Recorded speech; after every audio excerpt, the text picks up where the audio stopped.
हे listeners, साहित्य hub YouTube channel पर आपका बहुत बहुत स्वागत है। आज हम आपको सुनाएंगे कृष्णचंद्र जी की एक मार्मिक कहानी। पहला दिन। आज नई हीरोइन की शूटिंग का पहला दिन था। मेकअप रूम में नई हीरोइन सुर्ख मखमल के गद्दे वाले खूबसूरत स्टूल पर बैठी थी और हेड मेकअप मैन उसके चेहरे का मेकअप कर रहा था। एक असिस्टेंट उसके दाएं बाजू का मेकअप कर रहा था, दूसरा असिस्टेंट उसके बाएं बाजू का, तीसरा असिस्टेंट नई हीरोइन के पांव की आराइश में मसरूफ था।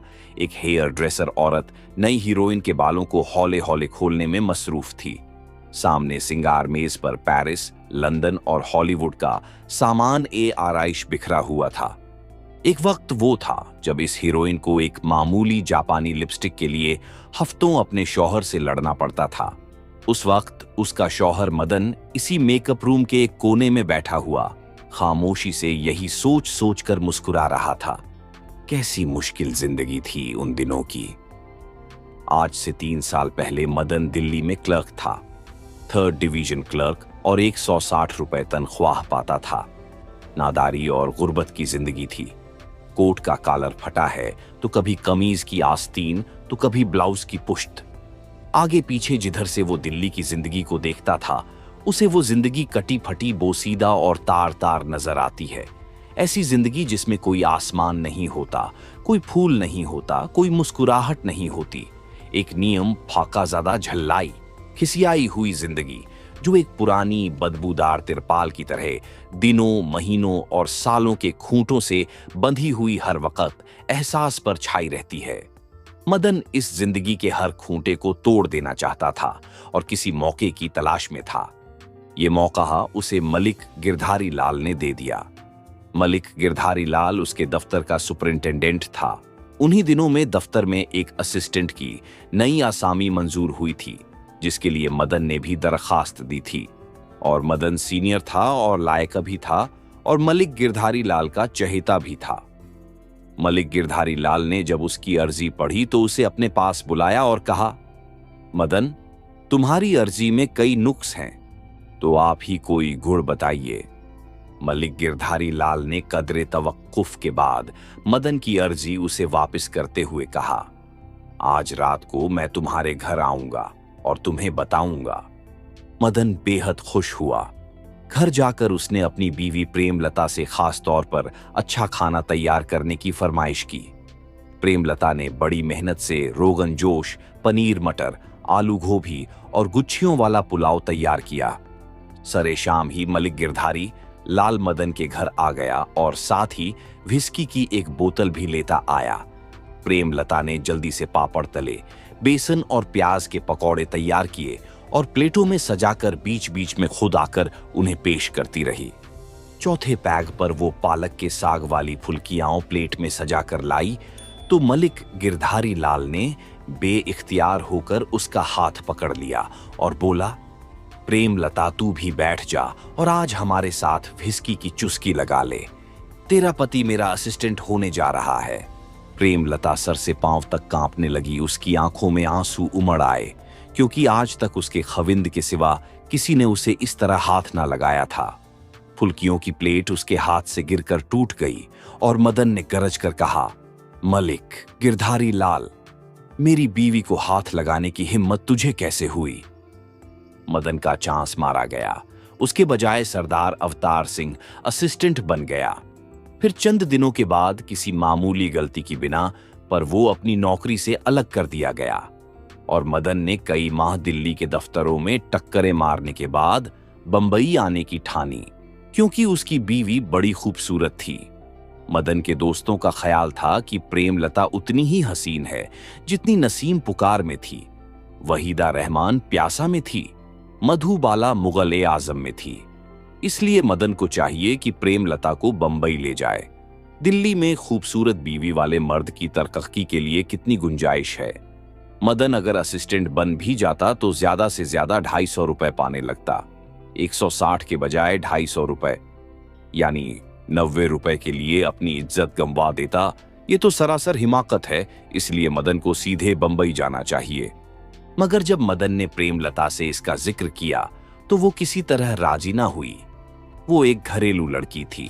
उसे खाना पकाना, सीना पिरोना, कपड़े धोना, झाड़ू देना और अपने शौहर के लिए स्वेटर बुनना बहुत पसंद था।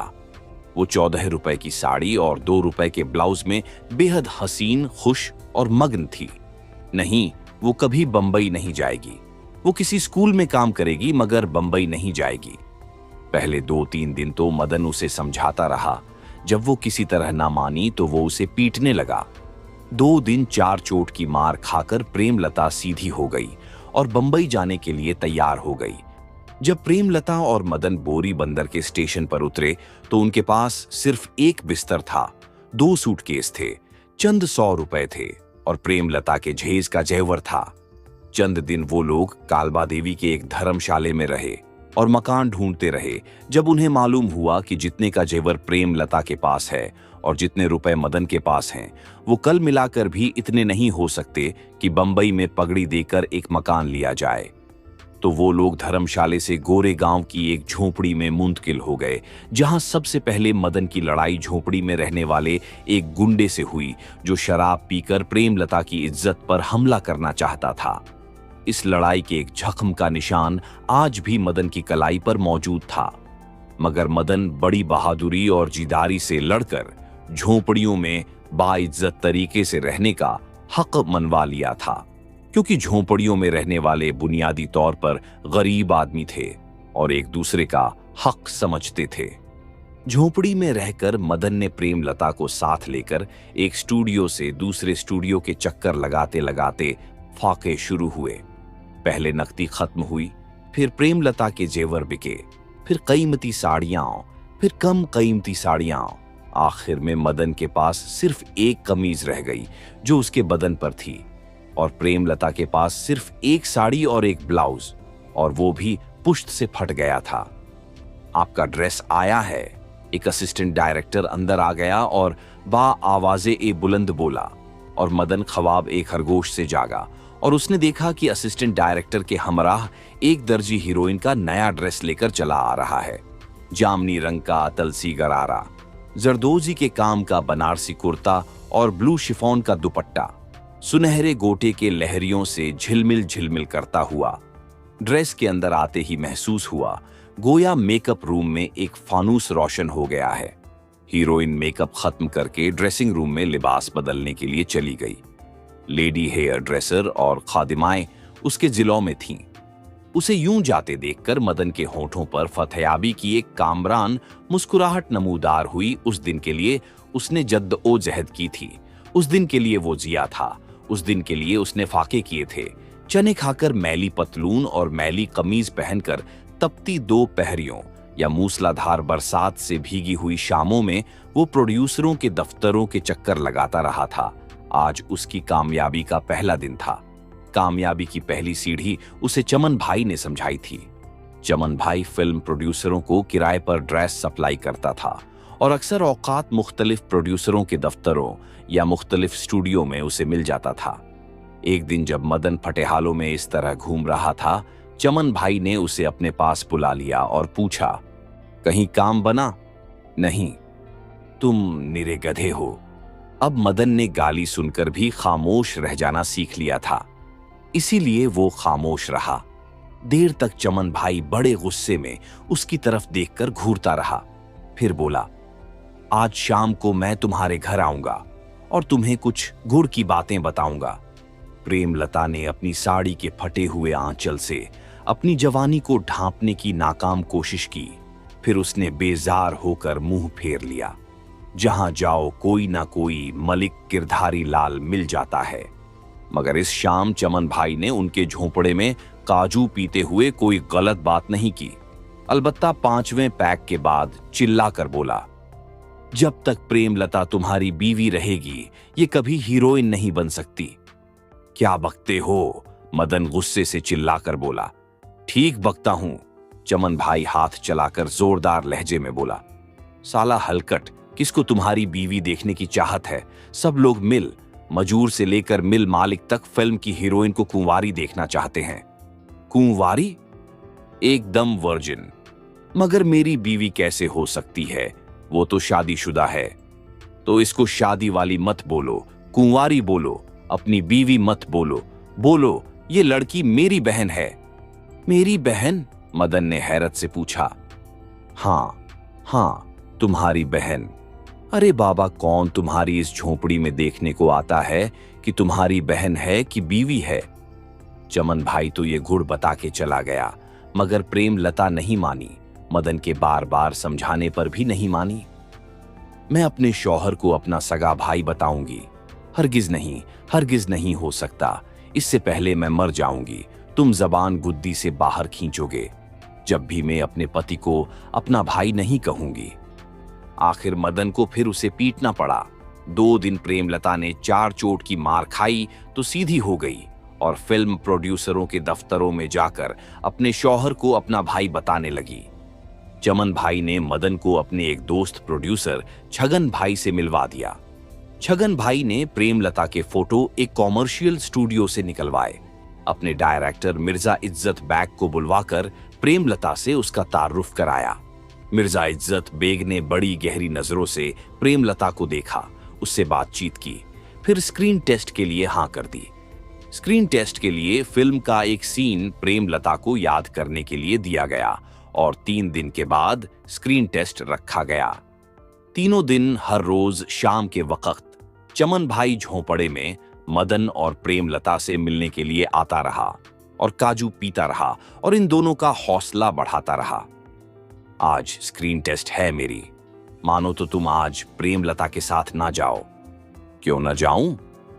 इसलिए कि अगर तुम साथ गए तो प्रेमलता फरी एक्टिंग ना कर सकेगी, तुम्हें देखकर शर्मा जाएगी, और अगर प्रेमलता घबरा गई तो ये स्क्रीन टेस्ट में फेल हो जाएगी। कैसे फेल हो जाएगी? मदन शराब के नशे में झल्ला कर बोला। मेरी बीवी नसीम सुचित्रा सेन मधुबाला से भी खूबसूरत है। मेरी बीवी एलिजाबेथ टेलर से भी ज्यादा खूबसूरत है। मेरी बीवी नरगिस से बेहतर अदाकारा है। मेरी बीवी किसी स्क्रीन टेस्ट में फेल नहीं हो सकती। मेरी बीवी... अबे साले, बीवी नहीं, बहन बोल बहन। चमन भाई हाथ चलाते हुए जोर से बोला। अच्छा बहन ही सही। मदन शराब का जाम खाली करते हुए बोला। जैसा तुम बोलोगे चमन भाई, ऐसा ही मैं करूंगा। आज तक कोई बात टाली है जो अब टालूंगा। ले जाओ मेरे भाई, अपनी बहन को तुम ही आज स्क्रीन टेस्ट के लिए ले जाओ, मगर हिफाजत से ले आना। खातिर रखो। अपनी गाड़ी में लेकर जा रहा हूं, अपनी गाड़ी में लेकर आऊंगा। बहुत रात गए प्रेमलता स्क्रीन टेस्ट से प्रोड्यूसर की गाड़ी में लौटी। उसने वही साड़ी पहन रखी थी जो स्क्रीन टेस्ट के लिए इस्तेमाल की गई थी और उसके मुंह से शराब की बू आ रही थी। मदन गुस्से से पागल हो गया। तुमने शराब पी? हाँ, सीन में ऐसा ही करना था। मगर पहले सीन में जो तुम्हें दिया गया था उसमें तो ऐसा नहीं था। मिर्जा इज्जत बेग ने सीन बदल दिया था। तो तुमने शराब पी? सिर्फ शराब पी? मदन ने उससे गहरी नजरों से देखते हुए पूछा। हाँ, सिर्फ शराब पी। और तो कुछ नहीं हुआ? नहीं, प्रेमलता बोली। अलबत्ता सीन की रिहर्सल अलग से कराते हुए मिर्जा बेग ने मेरी कमर में हाथ डाल दिया। कमर में हाथ डाल दिया? क्यों? मदन ने एकदम भड़क कर कहा। सीन का एक्शन समझाने की खातिर, प्रेमलता बोली। मदन का गुस्सा ठंडा हो गया। आहिस्ता से बोला। सिर्फ कमर में हाथ डाला, इज्जत पर हाथ तो नहीं डाला? नहीं, प्रेमलता ने नजरें चुरा कर कहा। साफ साफ बताओ, कुछ और तो नहीं हुआ? हाँ, हुआ था, प्रेमलता झिझकते झिझकते बोली। क्या हुआ था? मदन फिर भड़कने लगा। स्क्रीन टेस्ट के दौरान में जो मेरे सामने हीरो का काम कर रहा था उसने मुझे जोर से अपनी बाहों में भींच लिया। ऐसा उस बदमाश ने क्यों किया? मदन गरज कर बोला। ऐसा ही सीन था, प्रेमलता बोली। अच्छा, सीन ही ऐसा था, मदन अपने आप को समझाते हुए बोला। सीन ही ऐसा था तो कोई मजाइका ना था। मगर ठीक ठीक बताओ, सिर्फ बाहों में लेकर भींचा था? हाँ, सिर्फ बाहों में लेकर भींचा था, प्रेमलता गुलूगीर लहजे में बोली। फिर यकायक बिस्तर पर गिरकर तकिए में सर छुपाकर फूट फूट कर रोने लगी। शॉट तैयार है। ये प्रोड्यूसर छगन भाई की आवाज है। मदन इस आवाज को सुनकर चौंक गया और बेइख्तियार कुर्सी से उठ गया। छगन भाई मदन को देखकर मुस्कुराया। हाथ बढ़ाकर उसने मदन से मुसाफा किया, बड़े प्यार से उसके कांधे पर हाथ रखा और उससे पूछा, सरोज बाला कहाँ है? छगन भाई ने अपनी नई हीरोइन का नाम प्रेमलता से बदलकर सरोज बाला रख दिया था। पेशतर उसके कि मदन कोई जवाब दे, नई हीरोइन खुद ड्रेसिंग रूम से निकलकर खिरामा खिरामाओं मेकअप रूम में चली आई और नए लिबास, नए हेयर स्टाइल और मुकम्मल मेकअप के साथ हर कदम पर एक नया फितना बेदार करते हुए आई। चंद लम्हों तक तो मदन बिल्कुल मबहूत खड़ा उसे देखता रहा, गोया उसे यकीन ना हो कि ये औरत उसकी बीवी प्रेमलता है। छगन भाई भी एक लम्हे के लिए भौंचक्का रह गया और उस एक लम्हे में उसे मुकम्मल इत्मीनान हो गया कि उसने जो फैसला किया था वो बिल्कुल ठीक था। दूसरे लम्हे में छगन भाई ने थिएट्रिकल अंदाज में अपने सीने पर हाथ रखा और बुलंद आवाज में कहने लगे, शॉट तैयार है सरकारे वाली, सीट पर तशरीफ ले चलिए। नई हीरोइन खिलखिलाकर हंस पड़ी और मदन को ऐसा लगा जैसे किसी शाही हाल में लटके हुए इस्तंबोली फनूस की बहुत सी बिल्लौरियों कल में एक साथ बज उठी। नई हीरोइन गोया मुस्कुराहट के मोती बिखेरती हुई छगन भाई के साथ सीट पर चली। मदन भी पीछे पीछे चला और छगन भाई को अपनी बीवी के साथ हंस हंस कर बातें करते हुए देखकर मदन को वो दिन याद आया जब छगन भाई ने स्क्रीन टेस्ट के चंद दिन बाद मदन को अपने दफ्तर बुला भेजा था।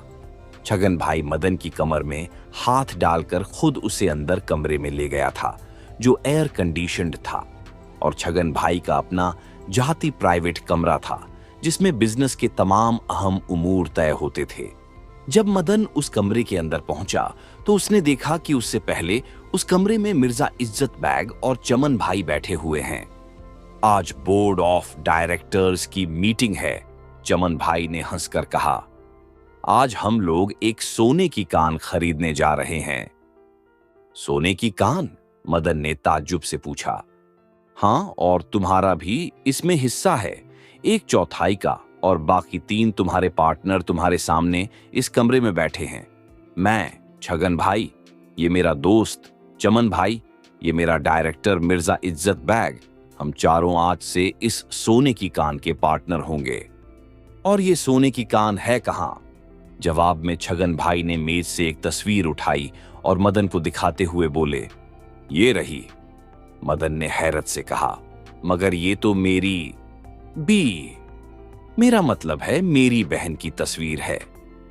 यही सोने की नई कान है, तुम्हारी बहन को अपनी नई पिक्चर में हीरोइन ले रहा हूं और फिल्म इंडस्ट्री के टॉप हीरो के संग, देवराज के संग, जिसकी कोई तस्वीर सिल्वर जुबली से इधर उतरती ही नहीं। बोलो, फिर एक पिक्चर के बाद उस हीरोइन की कीमत 2.5 लाख होगी कि नहीं? इसको मैं सोने की कान बोलता हूं तो क्या गलत बोलता हूं? जवाब दो। मगर मैं पूछता हूं कि मेरी सोने की कान आपकी कैसे हो गई? मदन ने हैरान होकर पूछा। क्योंकि मैं उसे हीरोइन ले रहा हूं, छगन बुलंद आवाज में बोला। नहीं तो ये लड़की क्या है? गोरे गांव के एक झोंपड़े में रहने वाली 15 रुपए की छोकरी। फिर मैं इसकी पब्लिसिटी पर 75,000 रुपया खर्च करूंगा कि नहीं? फिर मैं इसको टॉप के हीरो देवराज के संग डाल रहा हूं। उसके बाद अगर मैं इस कान में 50% का शेयर मांगता हूं तो क्या ज्यादा मांगता हूं? और सिर्फ 5 साल के लिए। और तुम? मदन ने चमन भाई से पूछा। अगर मैं तुम्हें छगन भाई से ना मिलाता तो तुम्हें यह कॉन्ट्रैक्ट आज कहां से मिलता? इसलिए हिसाब से 12.5% का कमीशन मेरा है। और तुम? मदन ने इज्जत बैग की तरफ मुड़कर बोला। अपुन तो डायरेक्टर है, मिर्जा इज्जत बैग बोला। अपुन चाहे तो इस पिक्चर में नई हीरोइन को फर्स्ट क्लास बना दे, चाहे तो 3rd क्लास बना दे, इसीलिए अपुन को भी 12.5% चाहिए। मगर ये तो ब्लैकमेल है, यकायक मदन भड़क कर बोला। इज्जत की बात करो, इज्जत की। इज्जत बैग खफा होकर बोला। अपुन अपनी इज्जत हमेशा बैग में रखा है, इसलिए अपुन का नाम इज्जत बैग है। अपुन इज्जत चाहता है और अपना शेयर सिर्फ 12.5%। यकायक मदन को ऐसा महसूस हुआ जैसे प्रेमलता कोई औरत नहीं है, वो एक कारोबारी तिजारती इदारा है जिसके शेयर बंबई के स्टॉक एक्सचेंज पर खरीद और फरोख्त के लिए आ गए, जैसे ग्लोब कंबाइन अल्कायन और टाटा डीफर्ड, ऐसे ही प्रेमलता प्राइवेट लिमिटेड। मुझे कहां दस्तखत करने होंगे? मदन ने तकरीबन रुहा से होकर पूछा। फाकों के माह साल माजी का हिस्सा बन चुके थे। जिस दिन मदन ने कॉन्ट्रैक्ट पर दस्तखत किए, छगन ने उसे 2000 का चेक दिया। मलाबार हिल पर उनके रहने के लिए एक उम्दा फ्लैट ठीक कर दिया। एक नई फिएट ग्लोब मोटर्स की दुकान से निकलवा के उसे दी। उसी रात मदन और प्रेमलता अपने नए फ्लैट में चले गए और मदन ने प्रेमलता को गले से लगाकर उसकी कामयाबी के लिए दुआ की और मदन के पैरों को छूकर प्रेमलता ने प्रतिज्ञा की कि वो हमेशा हमेशा के लिए सिर्फ उसकी बीवी होकर रहेगी। आखिर एकार मदन की मेहनत और जद्दोजहद रंग लाई। आखिर एकार कामयाबी ने मदन के पांव चूमे। आज उसकी बीवी हीरोइन थी। प्रेमलता सरोज बाला थी। आज उसकी शूटिंग का पहला दिन था और अब वो दिन भी खत्म हो रहा था। स्टेज नंबरों के बाहर मदन अपनी फिएट में बैठा हुआ बार बार घड़ी देख रहा था। कब 5 बजेंगे, कब पैकअप होगा और कब वो अपने दिल की रानी को अपनी फिएट में बिठाकर दूर कहीं समुद्र के किनारे ड्राइव के लिए ले जाएगा। पैकअप की घंटी बजी और मदन का दिल जोर जोर से धड़कने लगा। थोड़ी देर के बाद नई हीरोइन बाहर निकली। उसका हाथ देवराज के हाथ में था और वो दोनों बड़ी बेतकल्लुफी से बातें करते, हंसते बोलते, हाथ झुलाते साथ साथ चले आ रहे थे। साथ साथ फिएट से आगे चले गए जहां हीरो की शानदार इम्पाला गाड़ी खड़ी थी। मदन ने फिएट का पुट खोलकर आवाज दी, सरोज। हाँ भैया, हीरोइन पलटकर चिल्लाई और फिर दौड़ती हुई मदन के पास आई और आहिस्ता से बोली, तुम घर जाओ, मैं देवराज की गाड़ी में आती हूं। मगर तुम मेरी गाड़ी में क्यों नहीं जा सकती? मदन ने गुस्से से पूछा। बावले हुए हो? प्रेमलता ने तैश खाकर जवाब दिया, मैं अब एक हीरोइन हूं और अब मैं कैसे तुम्हारे साथ इस छोटी सी फिएट में बैठकर स्टूडियो से बाहर निकल सकती हूं? लोग क्या कहेंगे? सरोज, उधर से हीरो जोर से चलाया। आई। सरोज जोर से चिल्लाई और पलटकर हीरो की गाड़ी की तरफ दौड़ती हुई चली गई। देवराज सामने की सीट पर ड्राइव करने के लिए बैठ गया और सरोज उसके साथ लगकर बैठ गई। फिर इम्पाला के पट बंद हो गए और वो खूबसूरत फिरोजी गाड़ी एक खुश आइंद हॉर्न की मौसीकी पैदा करती हुई गेट से बाहर चली गई और मदन की फिएट का पुट खुले का खुला रह गया।